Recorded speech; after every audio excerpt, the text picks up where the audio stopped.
Welcome, EmberConf. All right. So a fun thing about pre-recorded talks is that this talk is really being given simultaneously by me here in the past and present me, who's available to heckle myself in the chat and answer your questions. But you should listen to that guy. He knows things I don't. Um, all right. I want to motivate this talk by starting with a side-by-side comparison. The scenario is this. You just joined a new team. You clone their Ember app for the first time. You've got no cache, no dependencies. You've just got the source code. You probably got Node, but that's about it. So on the left, we're going to watch as you follow today's normal steps to launch into development. And on the right, we're going to use a new approach that I'm going to go into in this talk. So let's let that play. So we'll watch as we do yarn install on the left, and we do a new thing on the right. And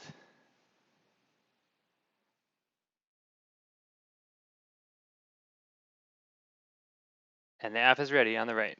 It's already fully booted in development. It's working. We can get a really fast reload of it. And we're off to the races. Meanwhile, on the left-hand side, we are waiting for yarn install. Let's let that catch up.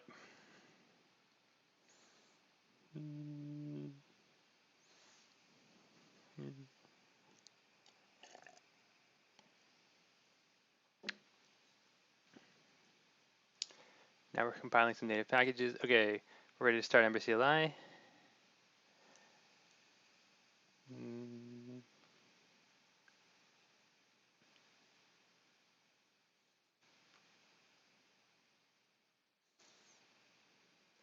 Our app is available. It's self-reported about 9 seconds, but that's not really the full cost. And we made it.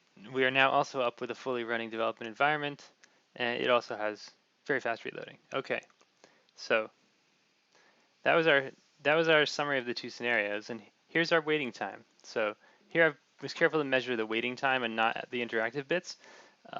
The point, of course, is that there's a big difference, right?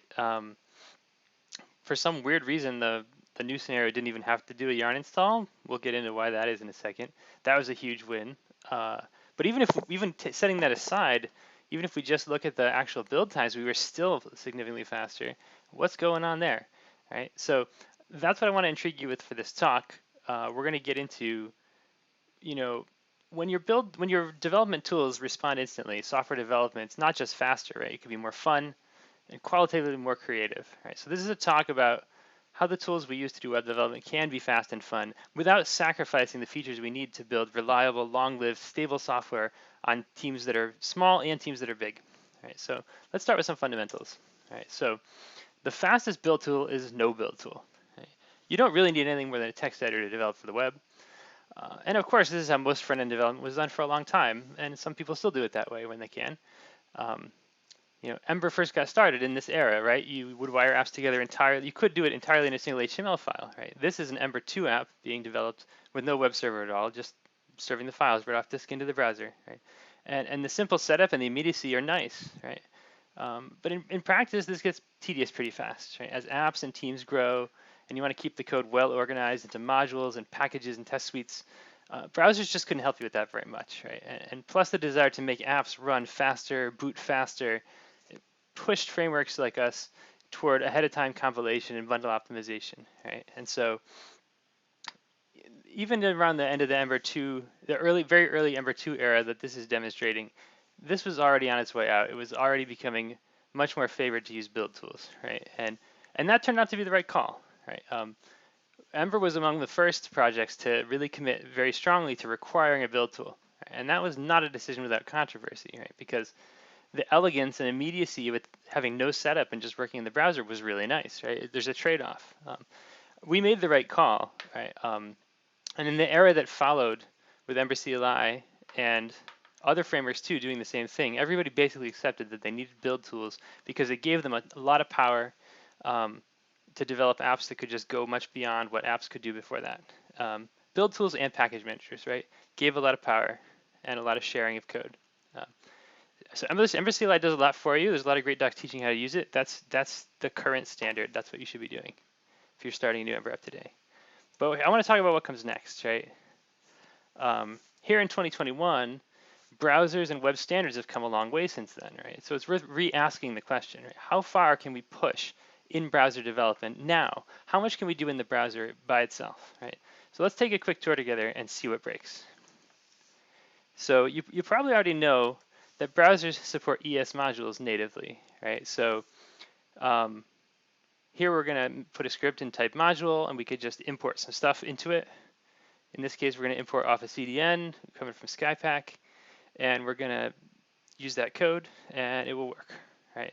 And so this works in browsers, like all modern browsers already, and tools like Snowpack and Vite take advantage of that fact to do a lot less work in their build server and more in the browser, and that's a positive development. Right? But here I'm asking a more radical question, right? Can we stop doing anything on the server? Other than maybe just serving up our files and telling us when they change, right? So how far can we push that, right?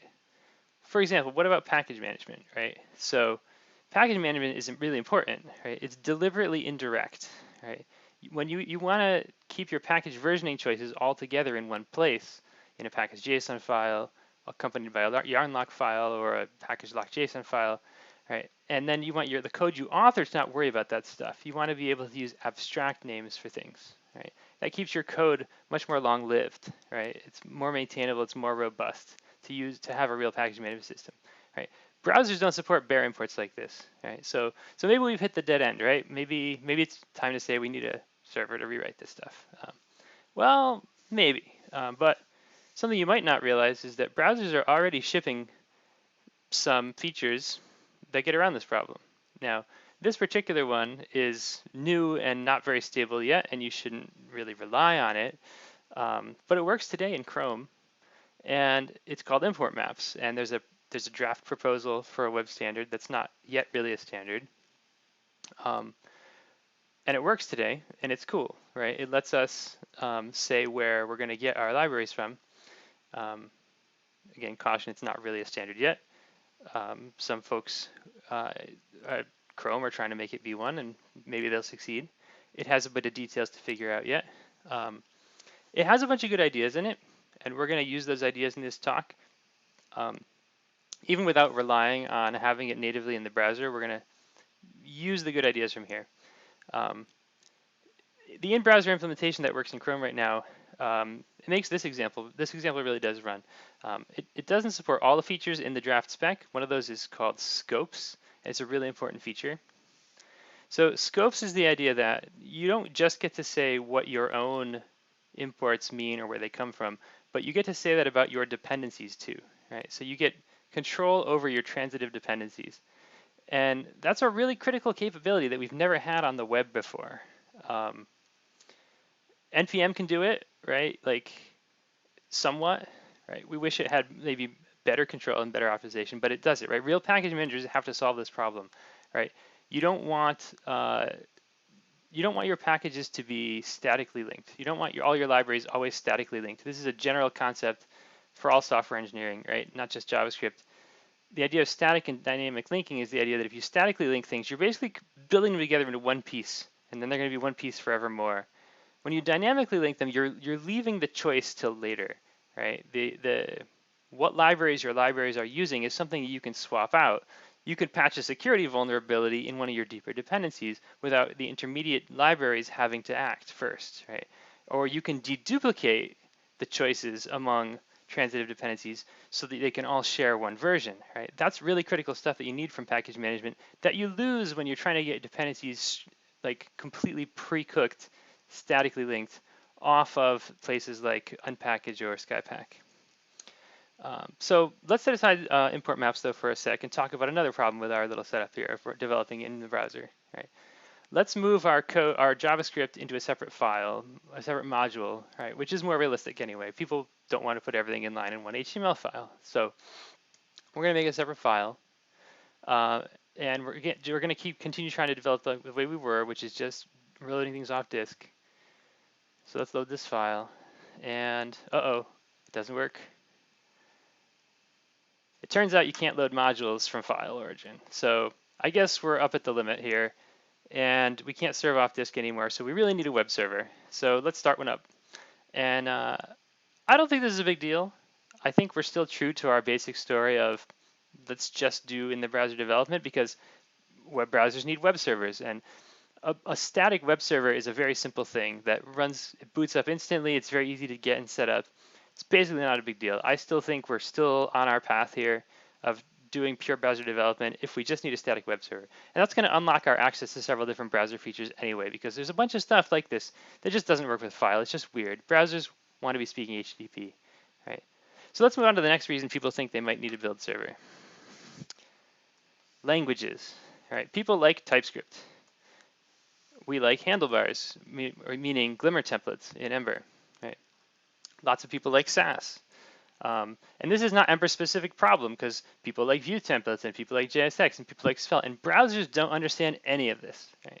So I guess that's it, right? If you want to use any of these nice things, I guess you can't develop in the browser. I guess we need a build tool. Well, let's just see how far we can get, right? Let's take our little toy app and convert it to TypeScript. So let's rename our file from JS to TS. Let's add some TypeScript typed annotations that are just not valid JavaScript. Right? And let's change our import of it. And of course this doesn't work, right? In fact, our little web server we started thinks that TS files are MPEG-2 video. So bad guess, web server. No. So it looks like this is the end of our little adventure of in-browser development, right? It's really too bad that we can't just like ask the browser really nicely, like, please browser, please understand TypeScript. Wouldn't it be nice if that worked, right? Alas. Oh, well, it does work. That's the punchline. What's going on here, right? We're not cheating. There's nothing going on in this tab that is running that is doing anything weird. Right? If we try to load up the source, we see JavaScript. We don't see TypeScript. Where did the TypeScript go? Right? Somehow, in between our completely ignorant web server and our plain browser tab, our TypeScript's going away. Right? How could we possibly do that? Let's go look at the implementation of this library. Do you see the magic word? Service worker. Service worker is the key. So I bet you didn't think this was yet another service worker talk, did you? Right. That's because most people think service workers are only for offline apps. You've probably sat through talks before called offline apps with service worker. Right. But service worker is not about offline apps. Right. Service worker is a fully programmable place inside the browser, and you can put whatever you want in there. Right. People usually put in offline app support, but instead you can put in a TypeScript compiler. It turns out Service Worker is an excellent place to put development tools. Right? Dev tools play directly into Service Worker's strengths. Right? Service Workers are persistent. Right? Across page reloads, all your stuff is still there. Just like Ember CLI, just like your dev server is persistent no matter how many times you reload that tab. Right? They're excellent at caching. Right? Far better than anything you're going to be able to do in Node. Browsers are just the best at caching, and nothing's going to get stuff into your browser faster than the browser's own cache.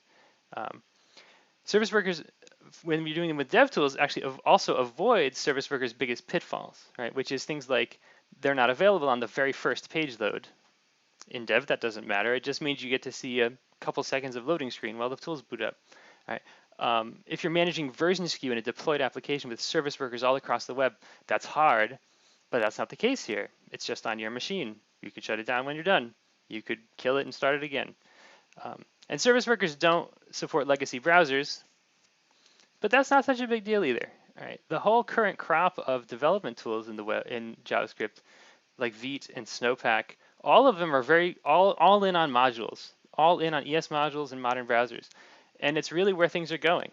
Right? This is very much in line with that. You can, of course, take the output of these apps and run them through a slower production build that brings them down to working in all browsers. But that's not where you do your development, your daily work. Right? You can do that in a browser that supports modules without loss of generality. So that's the core idea in this talk, right?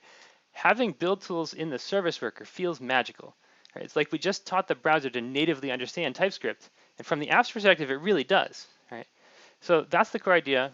I think the next stage in JavaScript tools is service worker based. Right? So how do we bring that to Ember apps now? That's where Embroider comes in. Right? I'm pretty sure at this point in the conference, you have already heard some success stories about apps going to production with Embroider. So I'm not going to spend a lot of time trying to prove that it works, telling you that it's real. Um, I expect by the time you're watching this, there's probably already an official flag in EmberCLI for generating new apps with Embroider out of the box, and a plan for making that flag become the default. Right? So Embroider is real. It is not future tech. It's now. I'm already looking forward. I'm moving on. All right. Here, I do want to explain, though, that Embroider is not, strictly speaking, a new build system for Ember apps. Okay, incorrect. This is not about replacing one idiosyncratic Ember-specific build system with a new one. Right? There's a different story here. This is the more nuanced picture. Right? Embroider is really a combination of two things. It's a spec for how to share well-behaved JavaScript packages, even when those packages want to do ambitious things, like be a fully featured Ember add-on. And it's a compiler for converting our large existing ecosystem of add-ons and apps into that spec, so that you get the benefits today without waiting for anybody else to rewrite anything. We've been working to make sure that everything you do in Ember has an underlying vanilla representation as standards compliant JavaScript that could be understood by a browser, understood by an arbitrary build tool, and basically making sure that all of the secret sauce or special semantics are all things that you could just say in JavaScript, right? Let me give you an example, right? So you probably know that when you have a JS file and HBS file side by side in your components folder, Ember mashes them together somehow and makes a component for you, right? Well, this is the vanilla representation of that, right? And this is not even Embroider specific. This is a thing that's core in Ember already. This is stable and shipped, right? Under the hood, this is what Ember is doing. This is what it looks like to put together a template and a component, right? And the fact that this exists as a kind of intermediate step in your build, whether or not this file ever actually gets written or whether it kind of gets glossed over in some build tool, is really important because it means we're designing a system that is understandable in terms of nothing but web standards, right? You could give these things on this screen, including the template compilation and the component template. They can have runtime implementations or not, right? They can have compiler implementations, and that's fine too. The point is though that this makes sense as JavaScript, right? And a general JavaScript tool understands it. Right?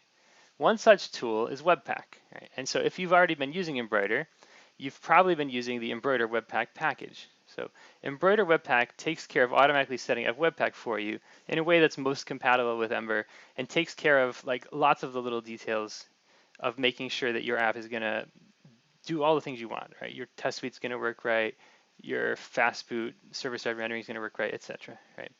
All that though is just a convenience, right? You could just run Webpack separately.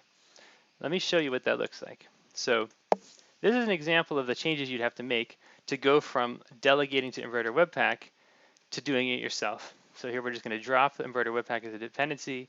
We're going to stop setting up a final stage packager in Embroider, telling it to just leave things alone. We're also going to customize where Embroider is doing its work because this is where we want Embroider to place the vanilla application for us. Now that we're not getting Embroider Webpack to set things up for us, we're going to have to set up a few things on our own. So we're going to add a Webpack loader for handlebars. We're going to add a Babel loader so that we can transpile stuff doesn't work in browsers, particularly things like decorators. We're going to be able to drop EmberCLI live reload because we're going to get the native live reload out of Webpack. And of course, we need a Webpack config, right? It's not that big. You can see the scale of it. It's not that complicated. Certainly, it's nice to not have to write it at all if you use Embroider Webpack. The point here, though, is that if you needed to go down a level, if you needed to try something out, or you just wanted to experiment, you could, right? And it works. You can see here setting up the basics of template compilation, Babel, making sure our index.html file has the right references in it, and then we're off to the races. That one screen full of code is all it takes for Webpack to understand arbitrary Ember apps now. Let's see how you would run this.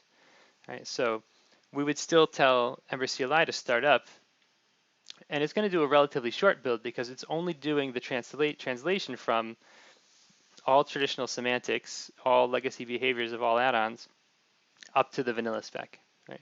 It's going to output that for us, and then we can take it forward from there with whatever we want, in this case, Webpack. So here we're booting up Webpack.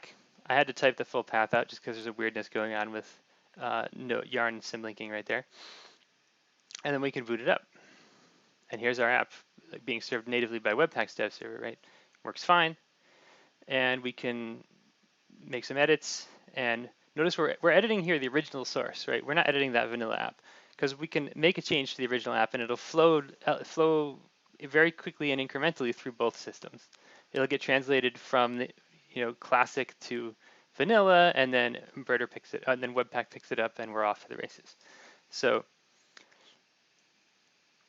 it works, and we aren't limited to Webpack, of course, because there's lots of other build tools. Let's try to swap into something like Snowpack. Snowpack's different, right? Snowpack's newer, and it goes all in on native modules and modern browsers, and it does less work in the build server and more in the browser. And let's watch what that looks like. So here I didn't share the setup piece. I'll share some links with it. There's a small number of bugs I had to fix to get this all working. This really does stress that all of our stuff is truly following the module spec, because here it will really run as modules in the browser. So where you were cheating or using compatibility doesn't work here anymore.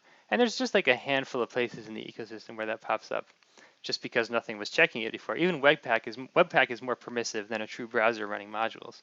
So here you can see the build output of an Ember app built with Snowpack.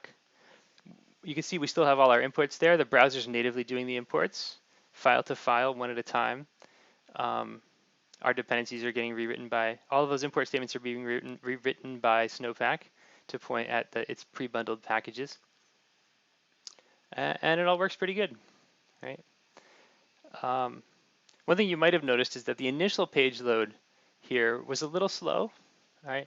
And that's actually just because work is being moved around, right? The starting of the Snowpack server is basically instant because it doesn't have to do that much. And then that work is moved here into the browser. So the very first time you load the page in the browser is when Snowpack is discovering files one by one and transpiling them. So it's a trade-off that ends up being worth it, and one we'll see again. So the point is not that to make every new Ember user choose their own toolchain, of course, right? We always want to ship with a great out-of-the-box experience. That's just a given. That's basics of why Ember is Ember and what we're trying to achieve here. It's having a really community-curated bunch of things that work well together, right? But it should be possible for people to experiment and for the community to shift naturally over time as new things become possible, right? So that brings me back to the service worker-based build stuff, right? Just like we can swap in Webpack or Snowpack, we can swap in something entirely new, right? So the thing I demonstrated in our opening comparison is a tool I wrote that is brand new, not really production ready yet, but I'm really excited about how much it can already do, and I'm excited to show it with you. I'm calling it Mo, and that's the symbol of a Mo, actually. Mo is a kind of not very much used anymore unit of measurement for the opposite of resistance. And I hope that's what Mo is in your development, right? It's something that is the opposite of resistance, stopping you from what you want to do. Mo is not for building Ember apps. It's a general purpose tool for building JavaScript apps, right? Just like a Webpack or a Snowpack. It just so happens that it's also great at building Ember apps because Ember apps are good web citizens post-embroider. All right. Let me switch into my demo of Mo. So just like we did in the little comparison video, we're going to boot it with npx. And that was it. That's the whole booting. And even if it would download it, it's basically imperceptible because the whole package is one file. That one file is a web server, a pretty small web server, written in Rust. It's pure Rust, and all it does is HTTP, and it's very good at HTTP, and it doesn't understand a thing about JavaScript. Right? It does have embedded inside of it some pre-baked JavaScript files that it can serve, and that's what lets us bootstrap up to the next phase of capability. Let's oh, and so the one other thing it can do though, right, is other than just serving our files, which of course it can do. So if I wanted to look at a file, I could. All right, there's my application template. It serves a manifest of all my files, and very, very quickly it can crawl the files in my project and give me versioning of them. And so the idea here is this really becomes foundational tech within the build tool to do really efficient caching, really efficient interdependent builds, and even efficiently query things like, tell me about all of the templates, or tell me about all of the files in this subdirectory, right? We can do that very, very effectively with something like a manifest. So let's take a look at what happens when we visit the root index.html page. And I'm actually going to disable JavaScript here because otherwise it'll happen too fast for us to talk about it. So when you ask this web server for index.html, you get really just a script, one page that says launching service worker with a script tag, right? And this is the client-side library of Mo client. And there's not much in it, right? It's really just the beachhead. All it's here to do is to cause the service worker to load, and then wait for it to load, and then refresh the page. And that's all it has to do. So most of the interesting stuff is going on here in the worker. And the worker is about 9 megabytes of JavaScript, which sounds kind of big if you're used to shipping apps on the web. But it sounds kind of small if you compare it to what it's replacing, which is all the development tools that you have in Node modules, which add up to megs and megs of stuff. It also only downloads once, caches forever, and it doesn't even have to reevaluate when you refresh the page because it's living in the service worker. All right, so it's extremely efficient. Let's actually let this boot now. And we'll turn JavaScript back on. We will let that code run. And we'll see actually how long it takes for that tool to load in. It's not very long. Now we're already in the initial page load of the Ember app. And just like in the Snowpack case, you can see that the very first one takes a little while. Right? That's because we made a similar trade-off, actually even more extreme trade-off, right? Which is that we're doing nothing in terms of transpilation or package management on the server. Our server is just a dumb web server that knows nothing about JavaScript and only serves files, doesn't transpile them at all, right? All of the work of discovering the files in our app had to happen here in the browser, right? And so let's look at, all of a sudden, we're still on index.html, the same page we were on before, but now it has different content, right? So what's going on there, right? Now that the service worker has taken over, it can intercept that request for index.html and decide what to put there. And in this case, Mo has an Ember plugin that knows, oh, I'm going to put an Ember app here. I see that you have an index.html file. I see that I need to compile your JavaScript and make sure that I have an entry point module that I'm going to insert in right here where your other JavaScript used to be and serve that back. Right.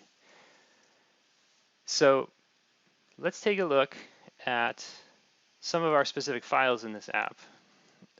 Right. They're all still here.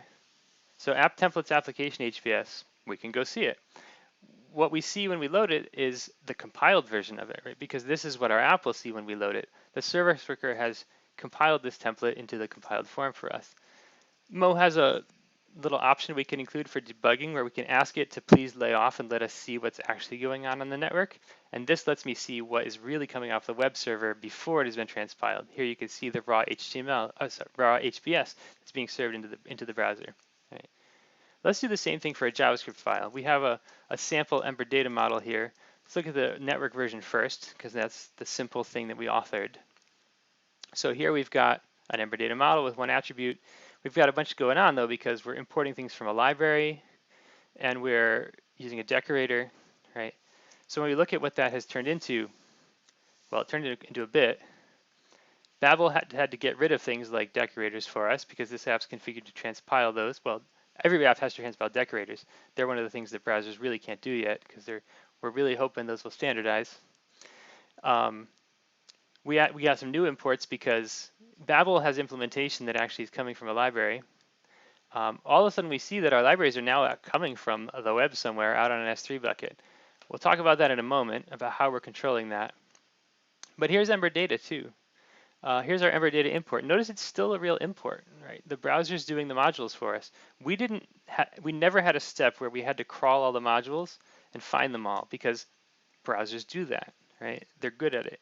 And when those modules are being served out of a service worker cache, it's so fast that it's fine to let the browser do it.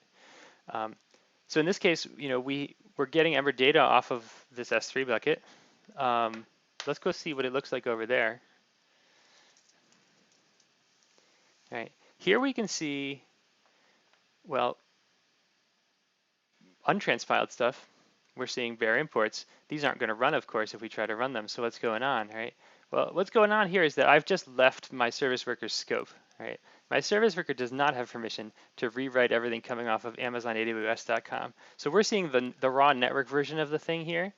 But when my app asks for it, it's going to go through that same translation process. And that translation process includes an import map, right? So even though this is a third-party package coming off of, I depend on a certain version of Ember data. This is part of Ember data. Once it loads into my app, it's going to run through my import map. The service worker takes care of that for me so that by the time the app sees it, these are turned into URLs. Let's take a look at that import map. Again, it's just a normal file sitting in here. So when you would develop an app this way with Mo, the import map is really the equivalent of yarnlock. And in fact, this one was generated by translating yarnlock into the new thing. This is the secret to why was I possibly able to skip running npm install or yarn install to get the app booting. The idea is that when your team is working this way, your team only really needs to do that step once. When you get a new dependency, somebody's got to npm install it, run the importing tool, get the packages published to your S3 bucket, or eventually, we hope, to a publicly shared one, so that you can skip the whole npm stuff entirely, right? With a little bit more package management stuff around this, we can get to the point where all of this is native all the time and nobody has to stop and run npm install, right? We could really use a package manager that's native to the web. That's a bigger project. Keep an eye on this space. The folks at CardStack are doing interesting work on this area with kind of trying to take on the whole package management problem that would interact well with, that would integrate great with this build tool. Let's also take a look at, I mentioned the entry point file. This is an example of a file that is totally made up, right? And it's Ember specific.